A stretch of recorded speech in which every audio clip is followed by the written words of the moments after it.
From a failed artist to the architect of genocide, why did Hitler hate the Jews? This isn't just a historical question.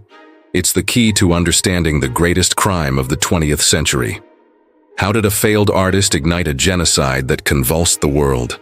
This journey will take you into that darkness, from a conflicted childhood and bitter failures to the moment he transformed personal hatred into national policy, initiating the Holocaust, a catastrophe that annihilated millions. Stay until the end, for there is a truth Hitler never anticipated, one that would change the world forever. The Holocaust, the systematic extermination of Jews during World War II, remains one of history's darkest chapters. The ghettos, concentration camps, and a vast machinery of mass murder are etched into the world's memory. Yet, one pivotal question continues to haunt us. Why did Hitler despise the Jewish people with such intensity? To understand, we must return to the beginning, the childhood of Adolf Hitler, a troubled youth and the seeds of hatred. Born on April 20th, 1889, in the small border town of Braunau am Inn, Austria, Adolf Hitler grew up in a dysfunctional and conflict-ridden family. His father, Alois, was a rigid, short-tempered, and authoritarian civil servant who imposed strict discipline and showed little affection. In stark contrast, his mother, Clara, was a gentle and deeply loving woman who shielded him from his father's harshness, nurturing an inner world where art and emotion could flourish. The father-son relationship was intensely strained. Alois wanted his son to follow him into the civil service, but Hitler dreamed of becoming an artist. His father's death in 1903, when Hitler was just 14, felt like a liberation. However, freedom did not translate to academic success. He excelled only in history and art, developing a romantic nationalism and a vision of a great, pure Germany. The turning point came when Hitler moved to Vienna, the vibrant capital of the Austro-Hungarian Empire, with dreams of attending the Academy of Fine Arts. He was rejected twice in 1907 and 1908 for a lack of talent. This crushing disappointment sent him into a downward spiral. Without a degree or stable work, he drifted through homeless shelters and poor neighborhoods, surviving by selling watercolor paintings to tourists. It was in the politically charged, multi-ethnic melting pot of Vienna that Hitler was first exposed to extremist ideologies. The city had a large Jewish population, and in a climate of social tension, politicians increasingly used anti-Semitism as a propaganda tool.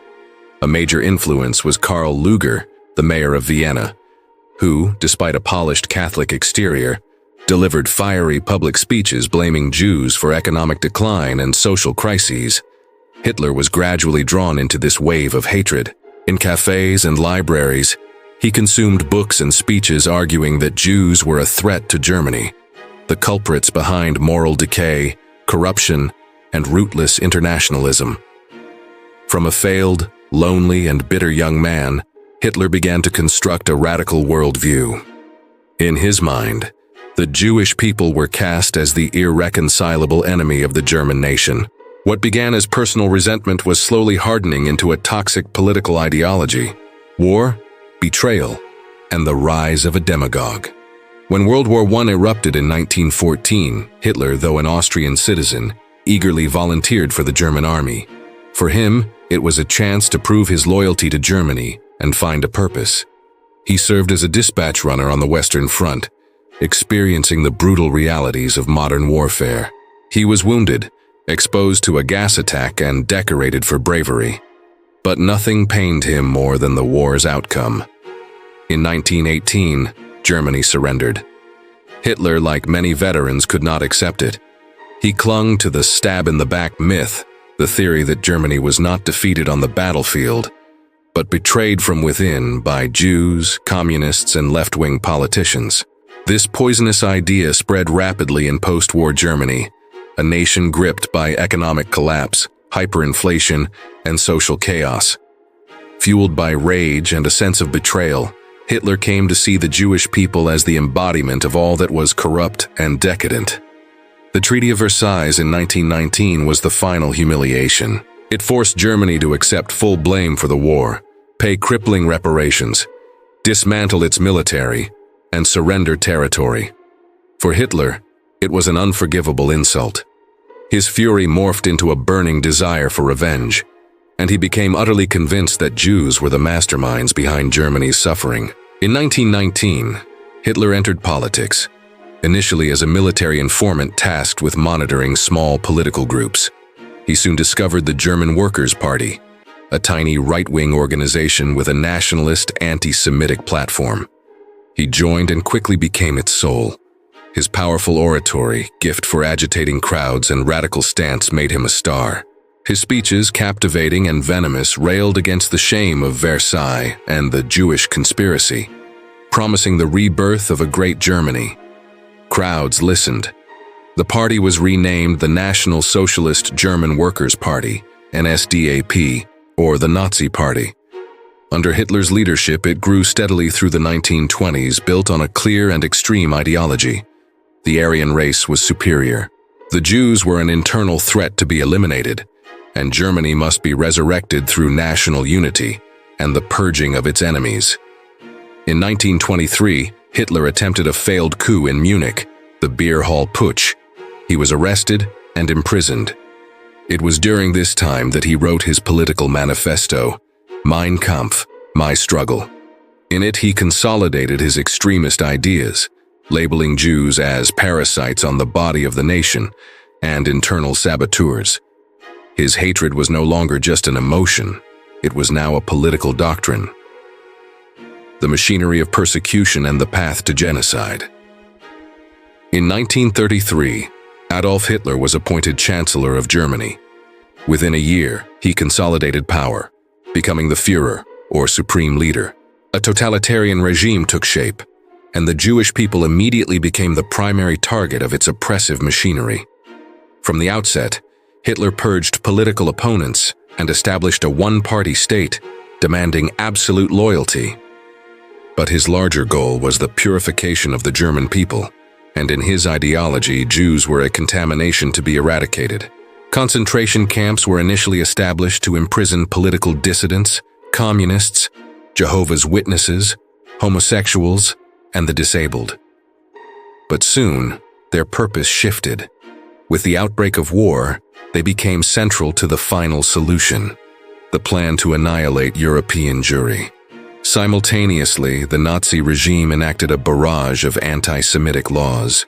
The most notorious were the Nuremberg Laws of 1935, which stripped German Jews of their citizenship and forbade marriage or sexual relations between Jews and pure-blooded Germans. Jews were systematically excluded from public life, expelled from schools, hospitals, and professions. Their businesses were confiscated, their assets frozen, and their names publicly vilified. This was not a series of spontaneous acts, but a meticulously designed system implemented through bureaucracy and propaganda. Under the direction of propaganda minister Joseph Goebbels, the German media became a megaphone for hatred. From textbooks and children's stories to films and speeches, a single message was relentlessly repeated: the Jews are a menace to Germany. Hatred became a national lesson, discrimination became law, and lies became truth. In 1938, this campaign of hate erupted into violence on Kristallnacht, the night of broken glass. Over 1,400 synagogues were burned, thousands of Jewish-owned businesses were looted, and hundreds of Jews were murdered or arrested. Organized and encouraged by the state, Kristallnacht was a declaration that persecution had moved from paper to the streets. From that moment on, Jews were no longer second-class citizens. They were an enemy to be destroyed. The final solution, from ghettos to death camps. When World War II began in 1939 with the invasion of Poland, home to one of Europe's largest Jewish communities, the Nazis swiftly forced Jews into walled-off ghettos, where they were subjected to starvation, disease, and brutal control. But this was merely a prelude to the most barbaric phase, the era of the death camps, built and operated as industrial-scale killing factories. In 1941, the Nazi regime initiated the final solution to the Jewish question, a chillingly bureaucratic term for a plan of total extermination, Concentration camps were transformed into extermination camps, where murder was systematic, efficient, and impersonal. 6 major death camps were constructed in occupied Poland: Auschwitz-Birkenau, Treblinka, Sobibor, Bełżec, Chełmno, and Majdanek. Each was designed as a killing machine, complete with gas chambers, mass graves, and crematoria. Here, victims were no longer individuals but numbers to be processed. The method was horrifyingly efficient. Packed into sealed cattle cars without food, water, or ventilation, hundreds of thousands were transported to the camps. Many died en route. Upon arrival, a selection process took place. The healthy were separated for slave labor, while the elderly, women, children, and the sick were sent directly to the gas chambers. At Auschwitz, the largest camp, thousands could be gassed in a single operation using Zyklon B. Their bodies were then incinerated. It was a cold, emotionless assembly line of annihilation. For those who survived the initial selection, a policy of extermination through labor awaited. Prisoners were forced to work 12 to 14 hours a day in factories and mines on starvation rations. When they became too weak to work, they were disposed of, gassed, or shot. To manage the vast numbers, the Nazis tattooed serial numbers on prisoners' arms, a symbol of their dehumanization. Stripped of their clothes, their hair shorn, they became anonymous figures in striped uniforms, enduring daily roll calls in freezing or scorching weather. The cruelty lay not only in swift death, but in the slow, agonizing stripping away of humanity. As Allied forces closed in, the Nazis attempted to erase their crimes, burning documents and destroying gas chambers.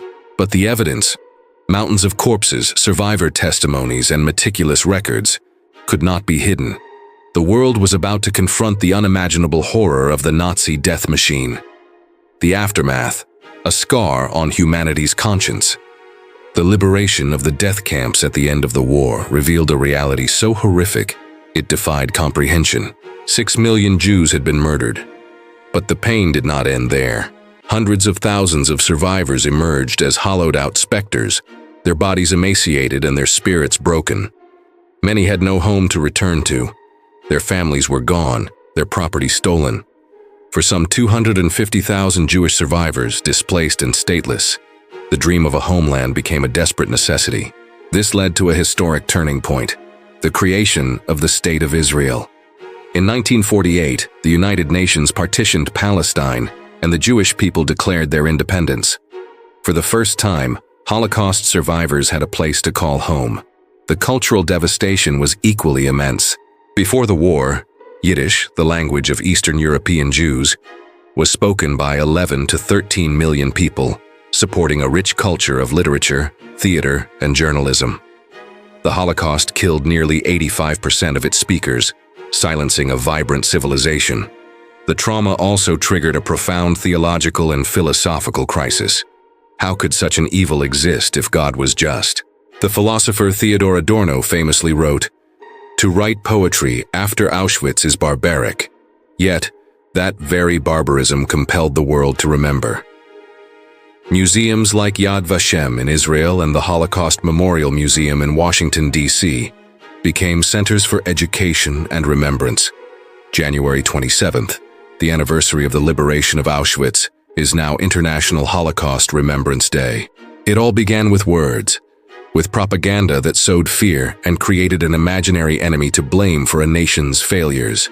It progressed to laws, then to the silent consent of a society, and finally to action, to gas, bullets, and crematoria. What Hitler did was not merely a crime. It was the ultimate expression of what happens when hatred is legitimized by power. And terrifyingly, he did not do it alone. An entire apparatus of bureaucrats, soldiers, and ordinary citizens who chose to look away made the unthinkable a reality. Yet, even in that abyss, there was light. People like Oskar Schindler, Shun Sugihara, and Anne Frank, along with countless unsung heroes, proved that humanity could endure. They hid Jews, smuggled them to safety, and refused to surrender their compassion. Today we look back at the Holocaust not just to mourn, but to remember, to be vigilant and to fight. Because anti-Semitism still exists, Extremism is on the rise, and the lessons of the past are in danger of being forgotten.